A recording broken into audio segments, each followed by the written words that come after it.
장미애 앞에서 말했습니다. 쫄리긴 한다. 이제는 진짜 끝이구나 싶더라. 그날 아침, 독고탁은 셔츠를 단정히 여미며 거울 앞에 섰습니다. 주주 총회장으로 향하는 발걸음은 굳건했지만 거울 속 그의 눈빛은 어쩐지 불안정해 보였습니다. 한때 그 눈빛은 누구도 꺾을 수 없을 만큼 날카로웠고 자신감에 차 있었습니다. 하지만 지금 그의 눈동자는 불안하게 흔들리고 있었습니다.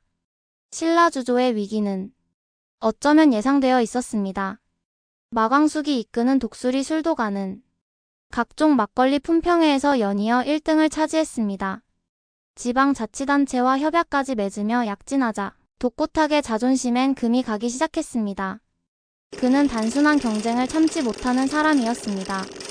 초반에는 기계 설비를 업그레이드하고 인력을 재배치하는 방식으로 대응했습니다. 하지만 수치가 회복되지 않자 점차 그의 대응은 독해졌습니다. 결국 그는 불법을 선택했습니다. 바로 쌀벌레 조작이었습니다. 막걸리 원재료인 쌀을 보관하는 창고에 의도적으로 오염을 유도한 것이었습니다. 독수리 술도가 제품의 품질을 떨어뜨리기 위해서였습니다. 청결과 장인 정신을 최우선으로 여기던 마광숙은 충격에 빠졌습니다. 고객들의 항의와 유통처의 반품 요청이 잇따랐습니다. 술도가의 생존 자체가 위협받는 상황이었습니다. 하지만 진실은 오래 숨길 수 없었습니다. 물류업체의 내부 고발, CCTV 자료, 정제되지 않은 메신저 캡처 하나하나가 퍼즐처럼 맞춰졌습니다. 그리고 결국 지목된 사람은 바로 독고탁이었습니다. 주주총회는 그야말로 난장판이었습니다. 카리스마로 군림하던 독고탁은 회의장에 들어서는 순간부터 모든 시선의 표적이 되었습니다. 일부 직원은 고개를 숙였고 일부는 차갑게 그를 바라보았습니다. 결국 과반수 이상의 회의만이 통과되었습니다. 하지만 더 큰 충격은 그 뒤에 벌어졌습니다. 그날 가장 많은 사람들의 입에 오르내린 인물은 다름 아닌 장미애였습니다. 장미애는 그동안 남편의 그림자처럼 조용히 회사 일을 도왔습니다. 신라주조의 주주로서 조용히 권한을 행사해온 인물이었습니다. 겉으로 보기엔 우아한 재벌가의 부인이었지만 그녀의 내면은 자책과 후회로 무너져가고 있었습니다. 사실 10여 년 전 독고탁과 장미애는 독수리 술도가에서 함께 일하던 사이였습니다. 두 사람은 장부를 교묘히 조작했고 공금 일부를 횡령했습니다. 그 돈으로 신라주조를 창업했고 급성장시켰습니다. 죄책감은 시간이 지나도 사라지지 않았습니다. 마광숙이 공경에 처했을 때 장미애는 잠을 이루지 못했습니다. 자신이 훔친 것 위에 지은 집이 무너지는 소리가 들렸습니다. 주주총회에서 장미애는 조용히 손을 들었습니다. 저는 오늘 이 자리에서 신라주조의 주주권을 전면 포기하겠습니다. 그간의 모든 과오에 대해 마광숙 사장님과 소비자 여러분께 진심으로 사과드립니다. 회의장은 술렁였고 독고탁의 얼굴은 굳어졌습니다. 그는 아내의 손을 붙잡으려 했지만 장미애는 고개를 저었습니다. 그 눈빛엔 단호함과 슬픔, 그리고 속죄의 의지가 담겨 있었습니다. 그날 밤 장미애는 광숙의 집을 찾았습니다. 처음엔 문이 열리지 않았습니다. 하지만 문 밖에서 떨리는 목소리가 들려왔습니다. 그때 오장수 씨 떠나고 광숙 씨가 이 집을 일으켜 세우는 걸 지켜봤어요. 사과로 부족하겠지만 그래도 진심이에요. 한참 후 문이 열렸습니다. 마광숙은 말없이 그녀를 바라보았습니다. 눈물이 맺힌 눈, 화장기 없는 얼굴, 낮춰진 자세. 모든 것이 변해 있었습니다. 이젠 진짜 사람답게 살고 싶어요. 그래요. 그럼 이제라도 그렇게 살아요. 두 사람은 말없이 앉아 있었습니다. 광숙은 용서하지 않았지만 받아들였습니다. 장미애는 용서를 바란 것이 아니라 인정을 받고 싶었습니다. 그날 이후 독고탁은 고립되었습니다. 기자들은 그의 집 앞을 떠나지 않았고 신라주조는 해임을 발표했습니다. 그는 여전히 자신의 잘못을 인정하지 못하고 있었습니다. 하지만 방 안에서 장부의 한 페이지를 꺼내 본 순간 문득 떠오른 한 문장. 사람은 돈보다 무서워야 할 게 많아. 그 말은 과거 장수에게 들었던 말이었습니다. 그제야 그는 처음으로 내가 틀렸을 수도 있겠구나 생각했습니다. 며칠 후 한 장의 편지가 독수리 술도가 앞으로 도착했습니다. 봉투엔 이렇게 적혀 있었습니다. 죄는 끝났지만 벌은 이제부터 시작입니다. 독고탁은 장미의 앞에서 말했습니다. 쫄리긴 한다. 이제는 진짜 끝이구나 싶더라. 이후 독고탁은 모든 것을 잃었습니다. 주식, 명예, 신뢰. 장미애는 더 이상 그를 믿지 않았고 딸 독고세리는 그를 부끄러워했습니다. 그는 한순간에 모든 걸 잃었습니다. 독고탁은 자숙의 시간을 보냈습니다. 누구도 그를 동정하지 않았지만 그를 다시 믿어보자는 사람이 생겼습니다. 그중 한 사람은 장미애의 친자 오강수였습니다. 독고탁은 오강수의 선의로 막걸리 연구소에서 일하기 시작했습니다. 아침엔 막걸리통을 닫고 밤엔 창고 앞에서 묵묵히 앉아 있었습니다. 말없이 묵묵히 사람을 피하며 살았습니다. 장미애는 멀리서 그 모습을 지켜보다 이렇게 말했습니다. 당신 처음 봐요. 진짜 사람 같은 당신. 그 말에 탁은 고개를 숙이며 말했습니다. 나도 그래. 이제야 나를 봐. 그는 이혼을 제안했지만 장미애는 말했습니다. 우린 다시 시작해야 해요. 부부가 아니라 사람으로. 그들은 이혼하지 않았습니다. 모든 주식을 사회에 기부하고 양조장 복구에 힘썼습니다.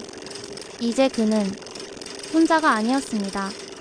그럼에도 불구하고 장미애는 여전히 잠을 설쳤습니다.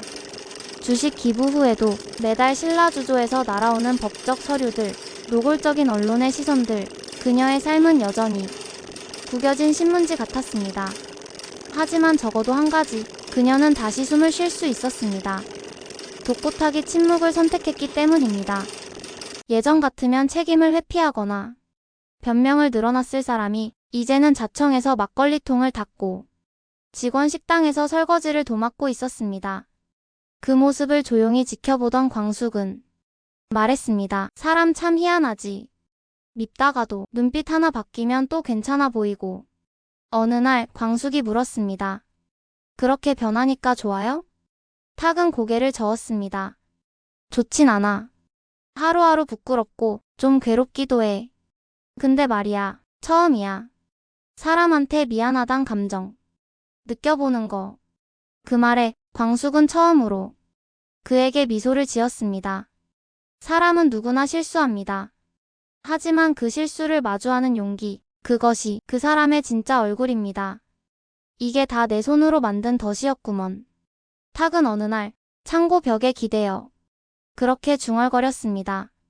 입가엔 허탈한 웃음이 흘렀지만 눈동자는 진지했습니다. 그는 매일 새벽같이 나와 자신과 싸우듯 그렇게 살았습니다. 장미애는 그가 걱정스럽기도 했습니다. 밥은 먹고 다니는 거야? 탁은 대답 대신 입꼬리만 살짝 올렸습니다. 장미애는 손에 쥐고 있던 검은 비닐봉투를 내밀었습니다. 도토리묵이야. 당신 좋아하잖아.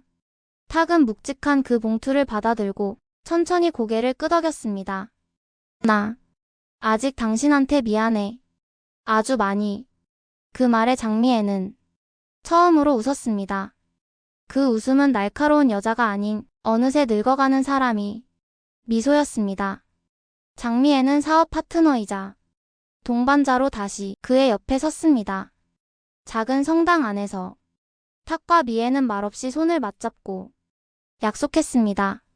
우린 잘못 살았지만 이제라도 진짜로 살아보자. 장미애는 마음 깊은 곳에서 처음으로 안도감을 느꼈습니다. 탐욕에 눈이 멀었던 독고탁이 이젠 사람의 눈을 보며 말하는 사람이 되었습니다. 그들은 더 이상 부부라는 이름만 가진 이들이 아니었습니다. 인생의 늦은 벗이자 진짜 가족이었습니다. 그들이 다시 함께한 건 아주 조용하게 시작되었습니다. 광숙의 도움으로 독수리 술도가의 옛 창고 일부를 빌린 독고탁은 장미애와 함께 신생 브랜드를 런칭했습니다. 이름은 미애탁이었습니다. 이름은 장미애가 지었고 라벨 디자인은 독고세리의 조언을 받아 고쳤습니다.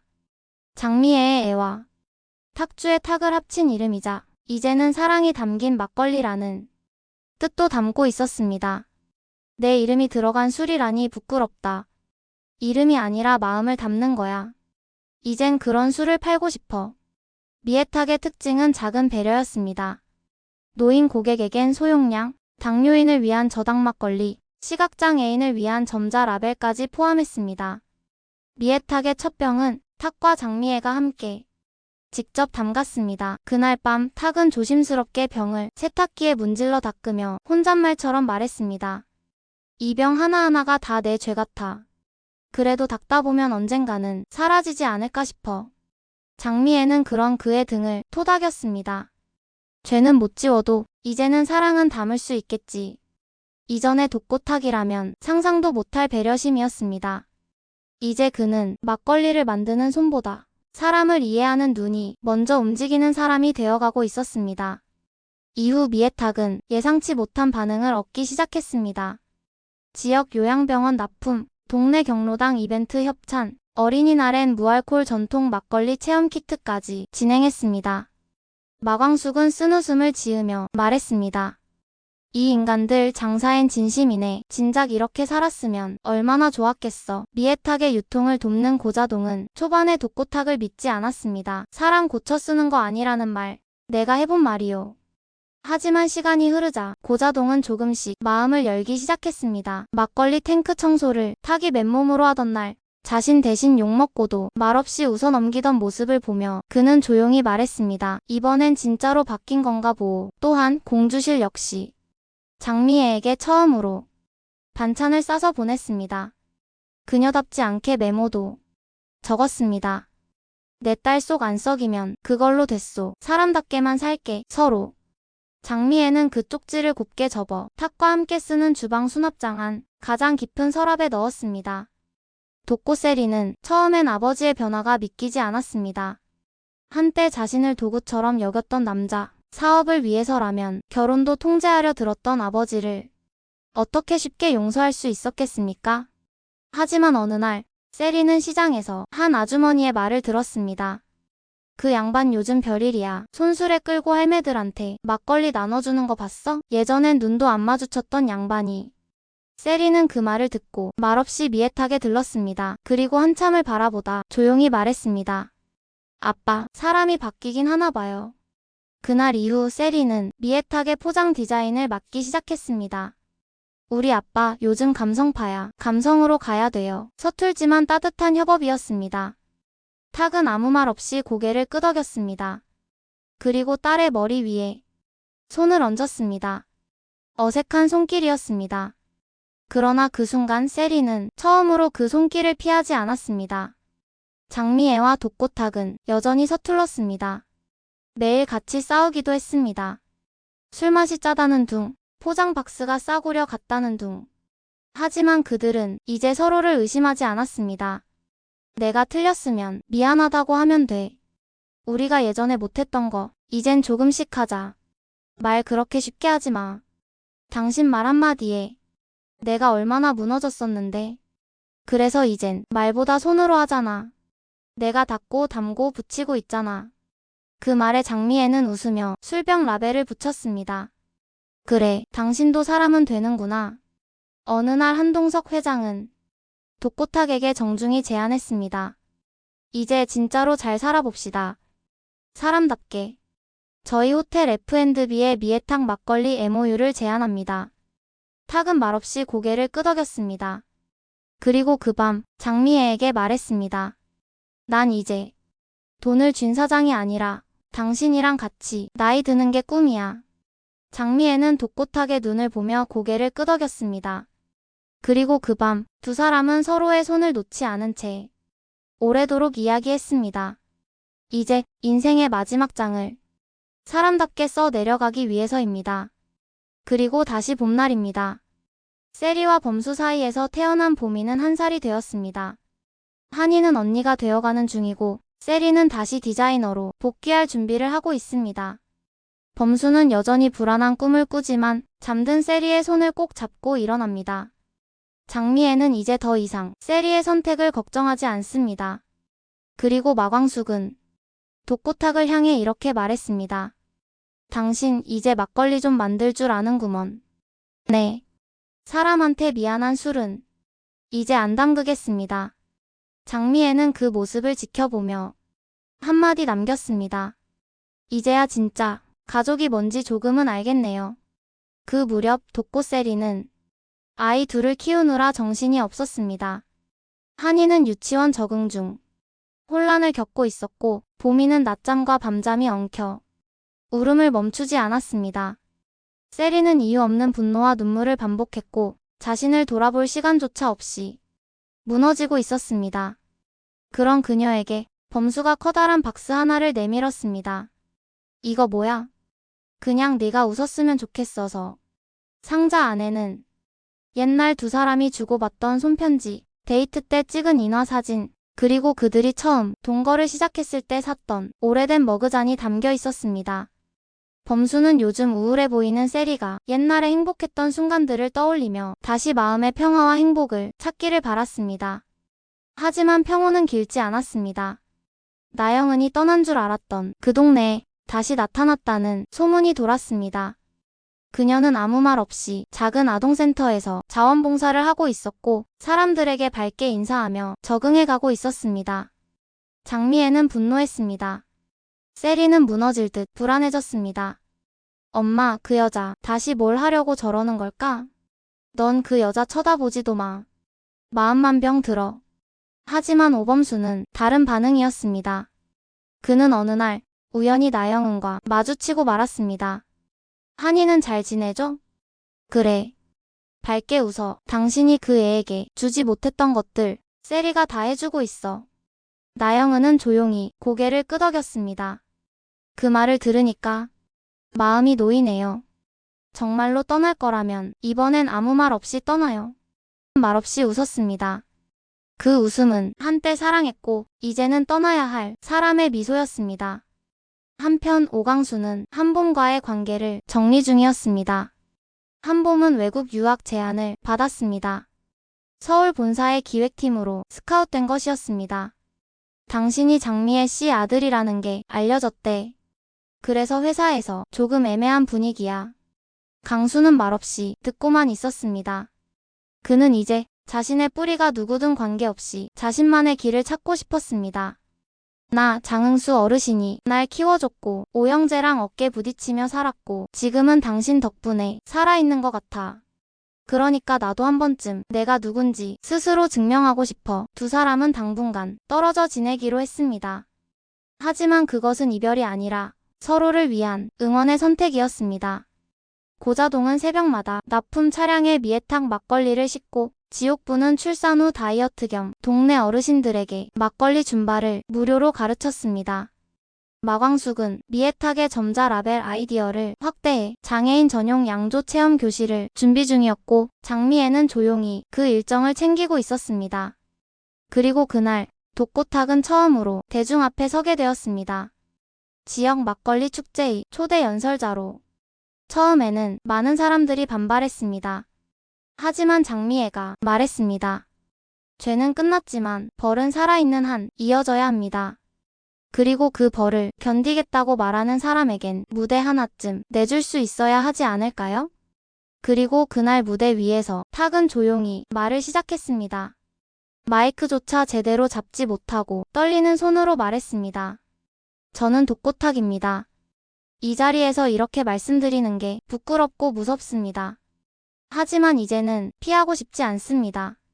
제가 잃은 건 명예도 돈도 자존심도 아닙니다. 제가 잃은 건 사람입니다.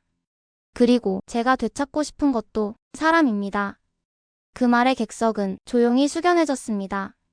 막걸리를 만들며 배웠습니다. 똑같은 쌀, 똑같은 누룩을 써도 하루라도 정성을 덜 들이면 술이 쉬고 향이 사라집니다. 사람도 그런 것 같습니다.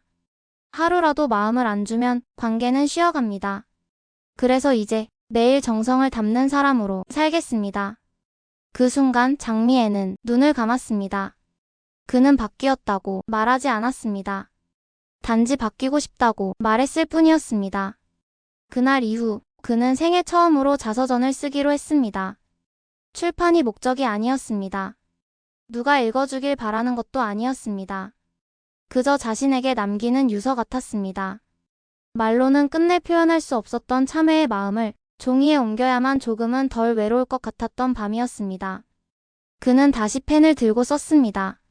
나는 참 나쁜 사람이었습니다. 그 말에 손끝이 덜덜 떨렸습니다. 몇 번이나 펜촉이 종이를 긁다가 미끄러졌고 심장은 점점 빠르게 뛰었습니다. 평생을 강자의 얼굴로 살아온 남자. 지지 않으려, 낮아지지 않으려 안간힘을 쓰며 살아온 남자. 그가 처음으로 자신을 내려다보는 순간이었습니다. 기억은 자연스럽게 장수로 향했습니다. 오장수. 언제나 옳은 말만 하던 불편한 진실 그 자체였던 사내. 동생들이 모두 우러르던 그를 보며 탁은 내내 불편함을 삼켜야 했습니다. 형, 이건 왜 이래? 누룩이 이상하게 발효되잖아. 장수는 그런 식이었습니다. 탁이 은근히 넘어가려는 일도 꼭 짚었고 원칙을 깨려 하면 한 발짝 물러서지 않고 맞섰습니다. 탁은 그런 장수가 부담스러웠습니다. 내심 두려웠습니다. 그래서 밀어냈습니다. 의도적인 배척은 아니었다고 스스로에게 변명도 해보았습니다. 하지만 자서전 안에서만큼은 그는 거짓을 말하지 않기로 결심했습니다. 나는 장수에게 질투를 품었습니다. 그 질투는 천천히 나를 망쳤고 결국 가장 중요한 것까지 잃게 만들었습니다. 장수의 죽음 이후에도 그는 울지 않았습니다. 장례식장에서도 술도가를 정리하던 밤에도 심지어 광숙이 울음을 삼키며 뒤돌아섰던 그 순간에도 탁은 눈물을 흘리지 않았습니다. 그땐 내가 이긴 줄 알았습니다. 그 문장을 적고 그는 한참을 멈춰 앉아 있었습니다. 지금은 압니다. 그 순간 나는 인간다움을 전부 잃고 있었던 걸. 그는 첫 번째 장을 덮었습니다. 밤은 깊어졌고 문 밖에는 작은 발소리가 들려왔습니다. 한이가 잠결에 물을 찾는 소리였습니다. 그 소리에 그는 문득 떠올렸습니다. 이 아이가 보는 나는 어떤 사람일까? 이제 남은 인생은 그 질문에 답해주는 삶이기를 바랐습니다. 나는 사랑을 할 줄 몰랐습니다. 그저 소유하는 법만 배웠을 뿐입니다. 장미애와 처음 만났던 날이 떠올랐습니다. 그녀는 이미 술도가에서 일하고 있었습니다. 야무졌고 무엇보다 자신에게 존경심을 갖고 있었습니다. 탁은 그런 장미애가 편했습니다. 말을 길게 하지 않아도 눈빛만으로 통했고 조금의 불안도 느껴지지 않는 안정감이 있었습니다. 하지만 그게 사랑이었는지는 아직도 잘 모르겠다고 그는 적었습니다. 그땐 그렇게 생각했습니다. 사람은 사랑보다는 신뢰를 먼저 만들어야 한다고. 하지만 그 신뢰는 시간이 흐르며 어느새 지배로 변해버렸습니다. 그는 미애를 파트너로 두면서도 그녀의 의견을 듣지 않았습니다. 경영 판단은 전부 자신이 내렸고 그녀의 침묵을 동의로 착각했습니다. 나는 누군가의 삶을 옆에서 지켜본 적이 없습니다. 늘 앞서가거나 멀어지거나 했지요. 그 문장을 남기고 그는 한참 동안 창밖을 내다보았습니다. 세리에 대한 장을 시작하려 하자 손끝이 또 한 번 멈칫했습니다. 딸을 키운 게 아니라 내 욕망을 투영하려 했습니다. 세리는 내가 이루지 못한 모든 것을 대신 이루길 바랐습니다. 그는 세리가 초등학교 발표회에서 아빠는 내가 최고가 되길 바라요 라고 말하던 순간을 떠올렸습니다. 그때 관중은 웃었지만 탁은 속으로 경악했습니다. 어떻게 저걸 알았지? 내가 뭘 그렇게 티냈나? 그는 인정하지 않았습니다. 세리의 눈물도 반항도 한숨도 아버지로서 손을 내밀기는커녕 더 강하게 밀어붙였습니다. 결혼 상대까지 내가 결정하려 했습니다. 사랑은 안중에도 없었고 내 사업과 결합해 이익이 될지를 먼저 따졌습니다. 그는 딸에게 사과한 적이 없었습니다. 직접 사과를 하기엔 너무 많은 시간이 흘러버렸다고 생각했습니다. 그래서 이 자서전을 통해 고백합니다. 세리야, 너를 많이 사랑했다는 말 대신 이 말로 시작할게. 아빠가 틀렸다. 탁은 이 말을 남기고 나서야 처음으로 자신의 입가에 무거운 숨 대신 희미한 안도의 미소가 번지는 걸 느꼈습니다. 독고탁의 자서전은 어떻게 마무리될까요? 다음 이야기가 궁금하시다면 구독과 좋아요 부탁드립니다. 새로운 이야기를 가장 빠르게 확인할 수 있습니다. 감사합니다. 오늘도 좋은 하루 되세요.